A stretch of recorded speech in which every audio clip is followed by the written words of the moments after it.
2024 40 වෙනි බහුවර්ණ ප්‍රශ්නය. මේ ප්‍රශ්නය බැලුව බැලමට පේන්නේ කාර්මික රසායන ප්‍රශ්නයක් වගේ. උනට අපි උත්තර ලියනකොට අපිට අවබෝධ වෙනවා මේ කාර්මික රසායන ප්‍රශ්නයක්ම නෙවෙයි. එතකොට ඒ ප්‍රකාශයේ තියෙන්නේ හේබර් බොෂ් ක්‍රියාවලියේ නයිට්‍රජන් සහ හයිඩ්‍රජන් සමග ප්‍රතික්‍රියා කර ඇමෝනියා සාධන ප්‍රතික්‍රියාව. නයිට්‍රජන් හයිඩ්‍රජන් වායුව සමග ප්‍රතික්‍රියා කරලා ඇමෝනියා සෑදීමේ කාර්මික ක්‍රියාවලිය තමයි හේබර් බොෂ් ක්‍රමය කියලා හඳුන්වන්නේ. එතකොට මේ ප්‍රතික්‍රියාව සඳහා එන්ට්‍රොපි වෙනස ධනයි කියලා තමයි මේ ප්‍රකාශයේ තියෙන්නේ. එතකොට අපි ප්‍රතික්‍රියක පැත්ත බැලුවොත් ප්‍රතික්‍රියක වායු ඵලයත් වායුවක්. එතකොට ප්‍රතික්‍රියක පැත්තේ තියෙනවා වායු අණු 4ක්. ඵල පැත්තේ තියෙන්නේ වායු අණු 2යි. එතකොට මේ ප්‍රතික්‍රියාව සිදු වෙනකොට සිද්ධ වෙන දේ තමයි වායු අණු ගණන අඩු වෙනවා. ඒ කියන්නේ කලින් තිබුණු වායු අණු ගණනට වඩා අඩු වායු අණු ගණනක් තමයි ඵලවල තියෙන්නේ. එතකොට වායු අණු ගණන අඩු වීම අහඹුතාව අඩු වීමට හේතු වෙනවා. අහඹුතාව අඩු වෙනවා කියන්නේ එන්ට්‍රොපිය අඩු වෙනවා. එහෙනම් එන්ට්‍රොපි වෙනස ඍණ. අපි එන්ට්‍රොපි වෙනස ගණනය කරන්නේ ඵලවල එන්ට්‍රොපි අඩු කිරීම ප්‍රතික්‍රියකවල එන්ට්‍රොපිය විදිහට.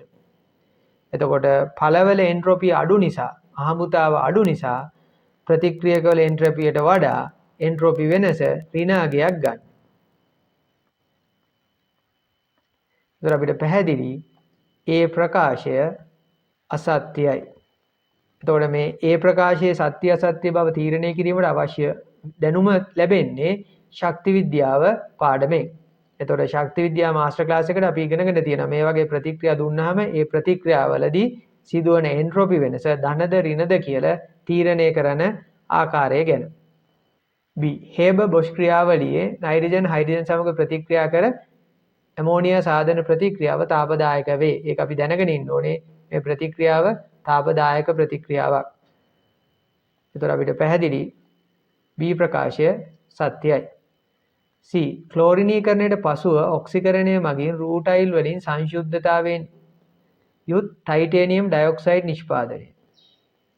ඒ ප්‍රකාශයේ සත්‍ය අසත්‍ය බව. ඒ කියන්නේ C ප්‍රකාශයට අදාළ සත්‍ය අසත්‍ය බව තීරණය කරන්න නම් කාර්මික රසායනයට අදාළ දැනුම අපිට අවශ්‍ය වෙනවා. එතකොට ටයිටේනියම් ඩයොක්සයිඩ් කාබන් සමග රත් කිරීමෙන් ටයිටේනියම් නිපදවා ගන්නවා. ඒතර කාබන් ඩයොක්සයිඩ් වායු හැදෙනවා. මේ හැදෙන ටයිටේනියම් ක්ලෝරීන් සමග ප්‍රතික්‍රියා කරවීමෙන් ටයිටේනියම් ක්ලෝරයිඩ් බවට පත් කරනවා. එතකොට මෙන්න මේ ප්‍රතික්‍රියා දෙක තමයි ක්ලෝරිනීකරණය කියලා කියන්නේ. එතකොට අපිට පැහැදිලි D ප්‍රකාශය අසත්‍යයි. එතකොට BC සත්‍යයි. ඒ නිසා ඒ ප්‍රශ්නේ නිවැරදි පිළිතුර අංක 2.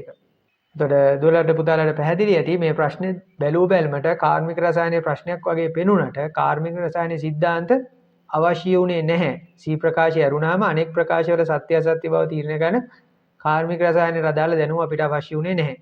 ඒ නිසා කාර්මික රසායනයේ පාඩමට ඕනෑමට වඩා බය වෙන්න එපා.